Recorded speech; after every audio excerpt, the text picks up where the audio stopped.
L'église, écoute mon frère, là aussi c'est vous. Le premier conseil a dit, je ne suis pas venu pour détruire les rois et les prophètes. Il est venu accomplir. Accomplir quoi? Accomplir quoi? Accomplir quoi? Si elle était déjà parfaite, mon frère, écoute. Je vais vous montrer ce qu'il est venu accomplir. Parce que tu as déjà dit que les lois resteront pour toujours. Acte 3, verset 17. On va voir ce que le Christ a accompli. Pas Jésus. Oh Jésus, mais est-ce que tout est réalisé? Est-ce que tout est réalisé? Non, ça part de prophétie dans ta vie. Le Christ n'est pas encore retourné pour anéantir tous les royaumes sur la terre. Non, retourner, il doit retourner pour le délivrer d'ici. Non. Oh, je suis en retard. Ben, tu es à l'heure. Et pourquoi on est toujours esclave? Pourquoi on est toujours esclave? Donne-moi Joshua, Luc 1. Ah, tu n'as pas. Ah, tu as délivré. Oui, déjà. Ah oui. Qui s'est revêtu depuis dans ma vie? Ah, ok. Allez. Tu es en retard. Ah, je suis en retard. Tu es à l'heure. C'est pourquoi tu es toujours dans la misère. C'est pour ça que les Blancs ont toujours le pouvoir sur la terre. Allez. Je suis reconnaissant sur les Blancs. Ah. L'image là, moi, les Blancs, je ne pas. Moi, au Blanc, je m'en fais ça. Oh. Mais la Bible dit que le Christ est noir.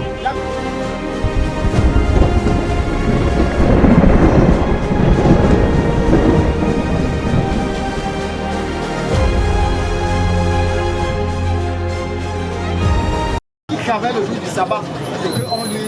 Jésus travaillait le jour du sabbat. Quel travail Jésus faisait? Il sauvait les âmes. Oh, il sauvait les âmes. Ok, allez. Allez. Pendant qu'il sauvait les âmes le jour du sabbat, qu'est-ce que les mecs là? Qu'est-ce que Jésus a dit à ces mecs là? Qui s'opposaient à ce travail-là, le jour du sabbat. Qu'est-ce qu'il a dit concernant leur travail pour le sabbat? Donne-moi des. Ok. Quelle sorte de travail que Jésus faisait durant le sabbat? Il sauvait les âmes. Il sauvait les âmes. Ça, il ne faisait pas de travail civil. Il ne faisait pas de travail civil. Il n'avait pas les jours. Il travaillait pas. Tous les jours, il ne tenait pas compte du sabbat. Il levait tous les jours. Qu'est-ce que le Christ faisait durant le sabbat? Je suis d'accord avec toi. C'est pour dire que les hommes de loi conservaient le dimanche, peut-être comme jour du sabbat. Maintenant, la question que j'ai pour toi. Est-ce que je peux travailler normal, travail civil le jour du sabbat? Oui. Disons si je fais le taxi, est-ce que je peux faire ça? Ou aller dans l'office, travailler? Est-ce que je peux faire ça le sabbat? Tu n'as pas répondu à ma question. Je te réponds. Le monde a perverti la parole de Dieu. On était travaillé le lundi à samedi. Non. Ok, maintenant on devait faire ça. On devait faire ça dimanche à vendredi et reposer le sabbat. Le sabbat, le travail qu'on peut faire le sabbat, c'est prêcher l'évangile. Parce qu'aujourd'hui on ne fait pas des miracles. Lisez la parole. Donne-moi ça de Néhémie. Néhémie, chapitre 10. Néhémie 8, 10. Néhémie, chapitre 10, verset 31. Et que si les peuples du pays apportent de la marchandise ou des victuailles le jour du sabbat pour les vendre, nous ne leur achèterions pas le sabbat. Durant le jour du sabbat, tout ce que tu vois ici là, on ne doit pas faire ça. On va prêcher la parole. On va se reposer et enseigner la parole. Ok? Oui. Parce que la paix c'est quoi? On se repose. On se repose de nos boulots. On se repose de nos boulots. Mais le jour du sabbat, on doit aller prêcher comme le Christ le faisait chaque sabbat. Il faisait tous les jours. Pas seulement le sabbat. Oui, aujourd'hui ça pas le sabbat. On fait ça aujourd'hui aussi. Mais on fait ça le sabbat. Maintenant, en tant que frère, vous devez faire quoi? Appliquer la loi, pas vrai? Je vais vous enseigner certaines lois. Donne-moi le nombre 15. Oui. Ah oui, c'est ce que... Ah oui. Ah oui. C'est ce que tu dis. Allons voir ce que la Bible a dit. Matthieu 5, verset 17. Je vais vous montrer que tu as mal compris les choses. Tu as mal compris les choses, mon frère. Je vais vous expliquer. On va voir. Matthieu 5, verset 17. Matthieu, chapitre 5, verset 17.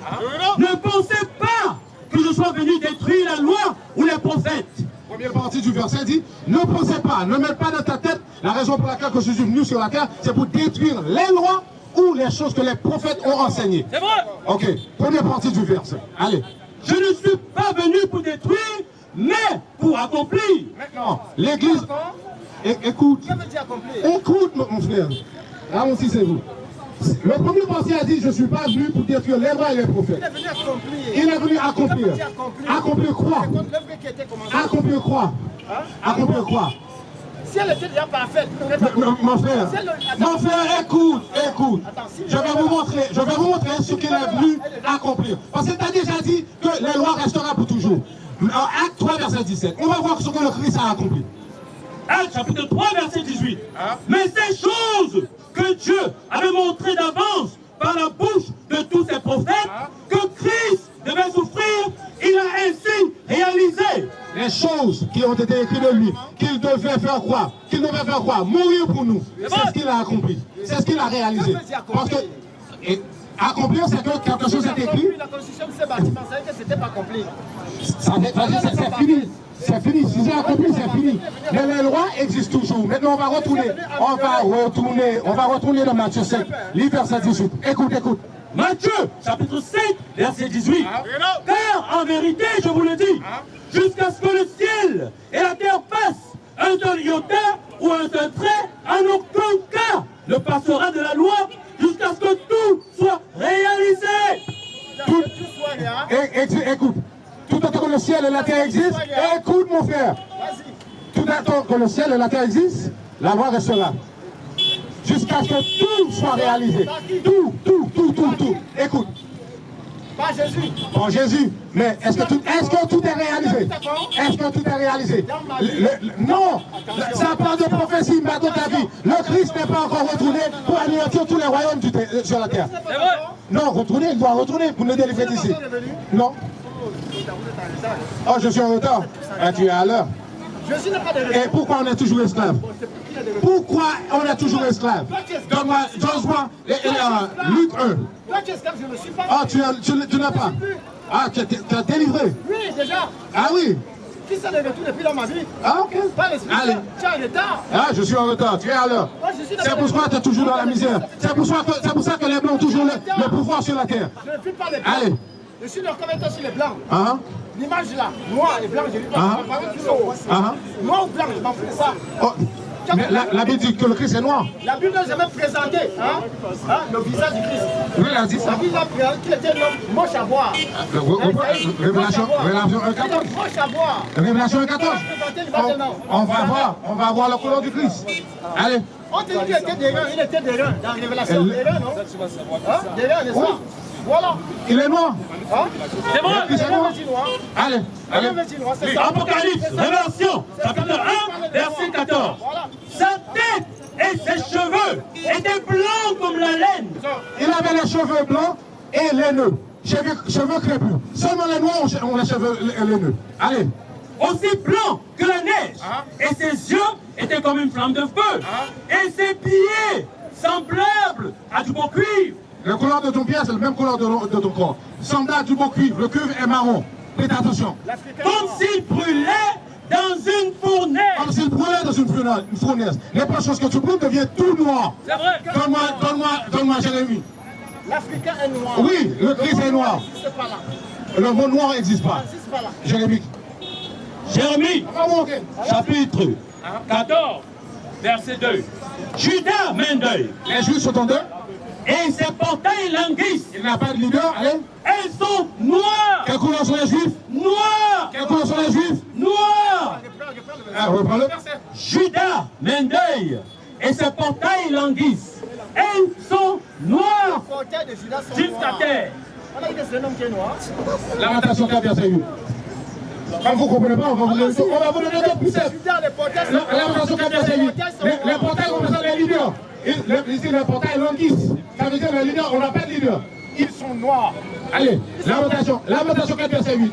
Lamentation 4, verset 8. Lamentation chapitre 4, verset 8. Leur visage est plus noir que du charbon. Leurs visages sont quoi? Est plus noir que du charbon. Les Juifs, leurs visages sont plus noirs que le charbon. C'est vrai. Nous, les vrais Juifs. Allez, Lamentation 5, verset 10. Lamentation chapitre 5, verset 10. Notre peau a été noire comme un four. Notre peau a été noire comme quoi? Comme un four. Comme Acte chapitre 13, verset 1er. Noir est dans la Bible. Noir est dans la Bible. Nous sommes le peuple de Dieu. Et on nous a menti. Acte 13, verset 1er. Acte chapitre 13, verset 1. Or, il y avait dans l'église qui était Antioche certains prophètes et enseignants tels Barnabas et Siméon. Barnabas a mangé avec Paul et Siméon était Pierre qui a mangé avec le Christ. Les apôtres. Allez. Qui étaient appelés nigger. Oh. Quel mot il a dit? Il est appelé quoi? Nigger. Nègre veut dire noir. Acte chapitre 13, le verset 1er. Ce que nous vient de vous montrer, c'est que toute ta vie, tu n'as jamais reçu l'évangile. Parce que tu m'avais dit que le noir n'existait pas dans la Bible. Hein? Noir. Dans la lecture charnelle, la compréhension charnelle veut dire couleur noire. Dieu spirituel, dans le temps qu'on essaie de comprendre la parole de manière spirituelle, ça veut dire quoi? Quand il parle de noir, ça veut dire qu'il parle de ténèbres, il ne parle pas de la couleur. Il parle de ténèbres. Ténèbres. Il ne parle pas de la couleur. Oh, exactement.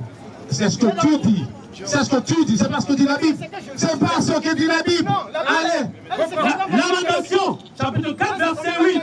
Leur visage. Oh non, leur visage est dans les ténèbres. Leur visage est plus noir que du charbon. Leur visage est plus noir que du charbon. Je te réponds, je viens vers toi. Poser des actes. Mais que le visage que je te montre est le visage d'un homme ténébreux. Ça veut pas dire que je suis noir de peau. C'est vraiment comical ça. C'est vraiment comical. Toute ta vie, tu n'as jamais posé des questions à l'église. Et quand on montre la vérité, c'est toi qui n'as pas de compréhension. C'est toi qui n'as pas de compréhension. On t'a montré que les noirs, ce sont les juifs. C'est pas la peau. C'est pas la peau. C'est le cœur. Ah, c'est en dedans qui est noir. Leur visage se trouve à l'intérieur. Ah, ok, pas de problème. C'est ça la révélation. Job, chapitre 30, verset 30. Ma peau est devenue noire sur moi. Ma peau est devenue quoi? Noire sur moi. Non, ténébreux à l'intérieur, mon vieux, mon frère, tu ne crois pas dans l'écriture. C'est ça ton problème. Tu ne crois pas dans l'écriture. Tu ne crois pas dans l'écriture. Tu as déjà répondu. Tu ne crois pas dans l'écriture. Allez. Et mes os sont brûlés par la chaleur. Donne-moi Genèse 2:7. La peau change de couleur. Tu ne crois pas dans la Bible. Tu ne crois pas dans la Bible. Tu ne crois pas dans la Bible. Tu crois dans ton maître, c'est ça. Across the earth, the prophets move. From city streets to distant lands, the message is the same. Israel must rise. Through every quest, every journey, the truth spreads. No border can contain it. No distance can silence it. Our nation lives in every moment. In joy, we celebrate marriages. In sorrow, we honor our dead. On the Sabbath, we gather as one. Families rejoicing together, bound by the commandments of God. Yet are we tried. From the stones in Kenya to the hatred in Montana, we endure as a soldier of the Lord. And still, the mission expands. On the airwaves, on the screens, in every nation under heaven, Israel's voice is heard. We build our communities. We raise our children in royalty. We restore what was broken. We clean what was defiled. We show the world who we are.